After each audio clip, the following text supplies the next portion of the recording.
just stand there teasing me. Now it's time to show. Quickly, my next guest is a social media commentator who is now a social media sensation as he gives his voice and lends his voice to the voiceless and comments on issues that matter not just to him but to a lot of people. Without further ado, joining me from Abuja is the very black dark man, Martins Otse. Welcome to the program. Thank you very much. Mr. Hero can never be me. Right, I can see that you do your research very well. Let's just jump right into it. In the last 3 months, you have just sort of become this enigma, and even when people don't follow you, they'll definitely see you on their timeline because you're constantly commenting on a particular issue. Why do you care so much? Okay, first of all, before I answer, to the people criticizing me and my singlets, because since I started talking online, people pick on me for my singlets. I want you to know that my singlets got to national TV before you. Thank you very much. All right, so please, can you repeat the question? Thank you. The question is, why do you care so much about certain societal issues? Why do you lend your voice?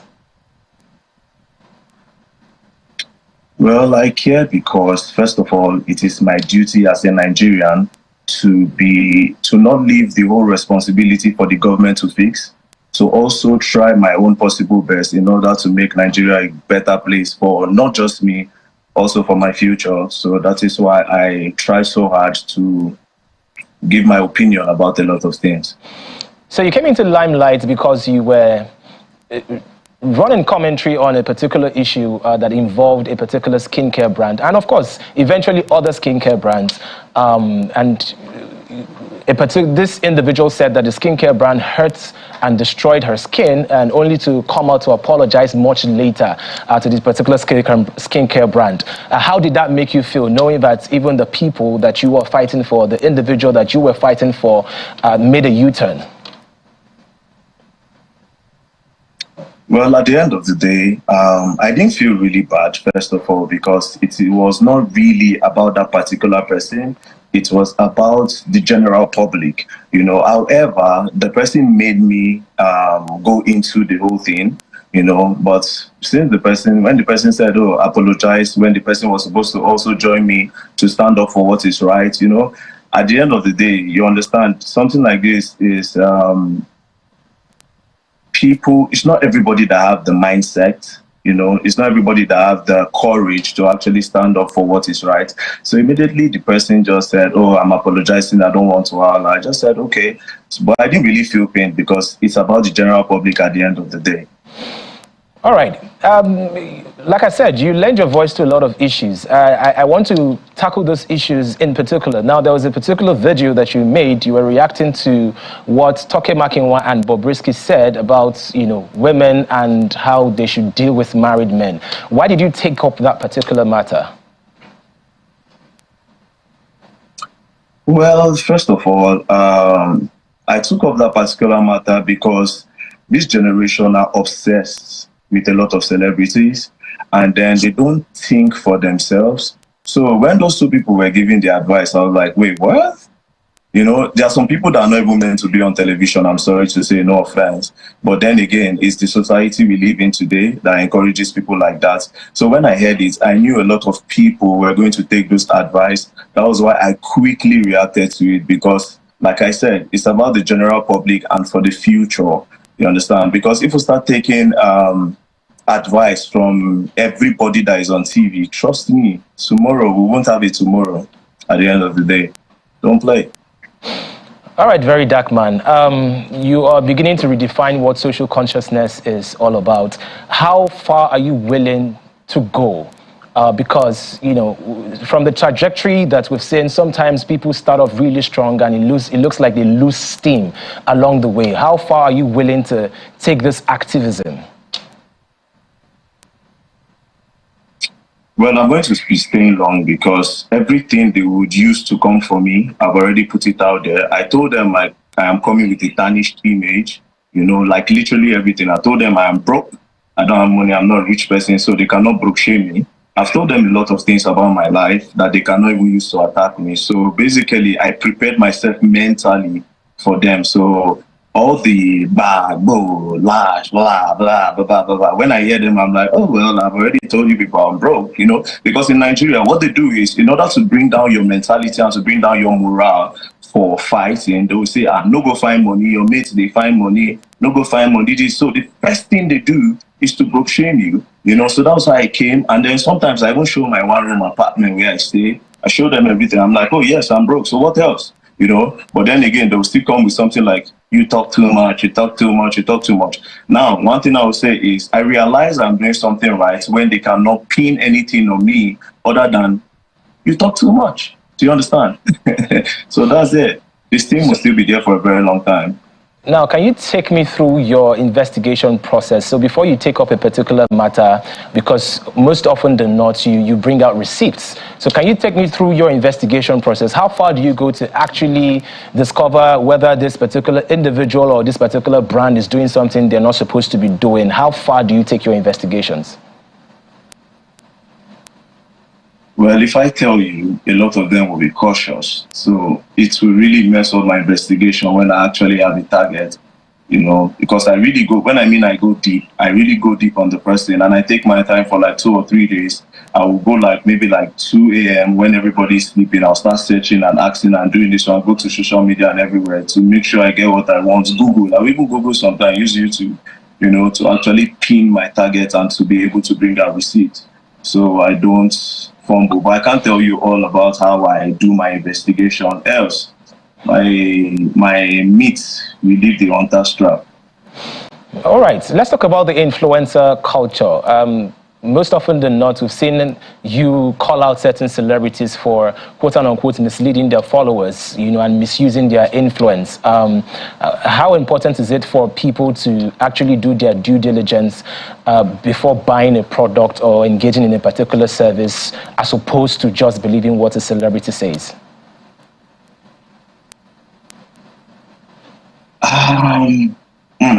First of all, you know, this Nigeria, sometimes when I look at the list of people that are called celebrities, I ask myself that, is a celebrity supposed to mean somebody that is celebrate? Like, what is about this person that people celebrate? And then you look at the person's followers list, you be like, this person like this, where they do shake, and I get all this amount of followers, you know? So, but then again, talking about how to really tackle the problem. I didn't get the question well, but I'll just flow with it. I mean, one thing I would say is, I always say this thing. I said, okay, go on. Please, let me hear the question again, please. Thank you. The question is, for the individual that wants to patronize a particular service or wants to buy a particular product, how would you tell that individual to do their due diligence in terms of conducting research, or what steps are they supposed to take to confirm the authenticity of the product, as opposed to just believing the word of mouth of a particular celebrity? Okay, so let me start with skincare, because skincare is like the main one. For skincare, first of all, the NAFDAC number. You have to make sure the NAFDAC number is on the product. However, NAFDAC number does not entirely mean that the product is good, but it means that the right authorities have actually checked the content of the product. Secondly, some people can actually use a fake NAFDAC product on their brand, but the way you catch them to know that the product is fake or not fake, check the list, like the ingredient that is used to make the product. Most of them don't put the ingredient that they use in making the product because they themselves don't actually know the ingredients in the product. Some Olodo people will just mix things, but you know, Nigerians don't really care. Nigerians they take words, they take advert from mouth, you know. They take advert from mouth, just be like, oh, now this thing, now they make me glow. Oh, now this thing, now they make me glow. You know, that's the only thing they check. Not knowing that, okay, if you have to do your own personal research, because then again, these people don't list out the ingredients in the product. You, where you won't go use the product. Do you understand? You where won't go use the product. There are some things that you need to read so that you know if this thing that you are reading is okay for your own skin. But again, Nigerians take word from mouth. That is why most of them are really like buying what the celebrities are telling them, knowing fully well, because I am pretty certain, I've done my research on some celebrities, the product they advertise, they don't use them. but that's their business. I am not against them advertising, but you see, for skincare that people use, skincare especially because of skin cancer, kidney problems, come on, man, you should be authentic to advertise things like that. That's all. So the measures are look for the NAFDAC number, check for the ingredients, basically. The very dark man. To be honest, we've seen a lot of people that are against you. Your pages, your social media pages, they keep bringing it down. And, you know, like you would always say, you make the content does not make you. You always find a way to, like, come back up. But why do you think there's such opposition against you and your brand?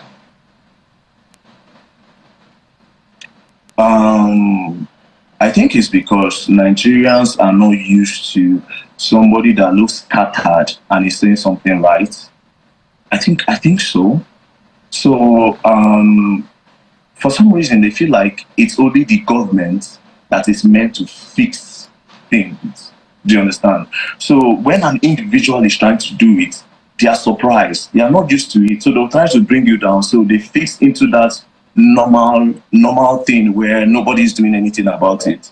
Do you understand? Even if you're doing something good, they still want to bring you down because they are not used to it. So, but then again, like I said, no matter how they bring my page down, I make the contents don't make me. So they can never bring me down. Only God can bring me down. You know the vibe. Don't play.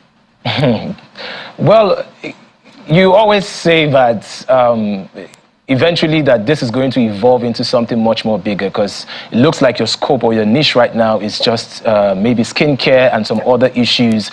Are we going to see you in time move into like full activism, maybe calling out bad politicians and, you know, bad governance? Okay, so for now, I want to deal with, okay, so my NGO, I'm putting up an NGO, and it's coming up soon because that will give me like a legal stand to actually go after these people properly the way I want. You understand? It's not only the skincare sector I'm focusing on, to be very honest. Me, I want to try my best to clean up the online market, especially, you know, this issue where you pay a vendor online, you pay a vendor for things. The vendor will not deliver the products, or what I ordered versus what I got, and you try to complain because the vendor has a bigger platform than the customer. The customer will try reach out to them. Some vendors even go as far as blocking the customers after they collect their money. I've tried my best. I've solved like 2 right now. I solved like 2 from hair vendor and the clothes vendor. However, the clothes vendor lady, she was raining curses on me. The only thing I did was I checked my skin. The whole install she did not pull out hair. I didn't have a headache or fever, so I was like, okay, so the only thing she has is to install. So basically, I will have an NGO that will do a lot of things, child abuse, a lot of things. There are a list of them, you know. So it's not only, but for politics, I won't talk about politicians. My reason is because politics is actually big before they go. Okay. All right, the very dark man. I think now it's time for us to really get personal. You know, you seem very content with what you have, which is really good. You have made contentment seem cool, you know, all over again. And a lot of people are just really wondering, when you're not dedicating your time to the things that matter to you online, what are you doing? Like, tell us more about yourself in terms of what you do for a living, apart from being a social commentator. What I do for a living, I'm a professional optician. I do dreadlocks. So I have people, I go to their houses to do dreadlocks for them. Also, I have 1 or 2 small low-key businesses when it comes to like transportation. So people run like all those tricycle things, bring some funds for me, you know, small money like that. Then when it comes to my play lifestyle, the only thing I do, the only thing I enjoy is going to the gym. Going to the gym, basically. I don't smoke. I don't drink, I don't like parties, I don't like clubs, I don't do nothing like that. So that is why I'm 100% focused on this course to make sure I do something worthwhile with my time before I grow old and I cannot do anything again. Yeah, I also noticed that you're multilingual. Can you tell me sort of your your geographical foot map, where you're from, how do you speak so many languages, how did you end up in Abuja? We're running out of time, but I'm pretty sure you can find a way to compress all of that information. Okay. Okay, so when my multilingual comes out, when I'm ready to when I'm pissed or when I'm ready to insult people. But then again, I'm from Edo State. I was born in Abuja. I stayed in Kaduna. In my house, my mom speaks Yoruba. We are both, my mom and my dad are actually Edo, but my mom speaks fluent Yoruba. So sometimes she speaks Yoruba and I picked it. Then I stay with a lot of Northern people. Northern people are one of the most amazing people in Nigeria. Don't play. For real. Northern people are amazing. I think they actually taught me how to be contented with whatever I have. Because it's only in the North where you see an Alhaji with plenty money. You'll be walking on the street and you will not know, because he values life more than money. Money is not life to them. They value other things. They value culture. They value religion. They value a lot of things other than money. So I learned how to start from them. I learned how to be contented from them. Then from the Igbo side, the Igbo people, the way they do their business, a lot of things about them, how they like to chop life, how they like to spend, how they like to treat their woman right, And then to the Yoruba people, the mentality, their educational level. Yoruba people like to be learned. They like to speak well. A lot of. I just looked at a lot of culture and I was like, yeah. But the one I learned from my own place, Edo people were not the yeah. I learned gara and stubbornness from them. They have other qualities, yeah, but I learned gara and the gara is helping me fight. All right, the very dark man, we would definitely love to have you back. We had a little bit of a setback today. We'd definitely love to have you back so we can talk more on personal issues and also on the cause that you're pursuing. Thank you so very much for coming on Rubbing Minds. Don't just stand there teasing me. Now it's time to show.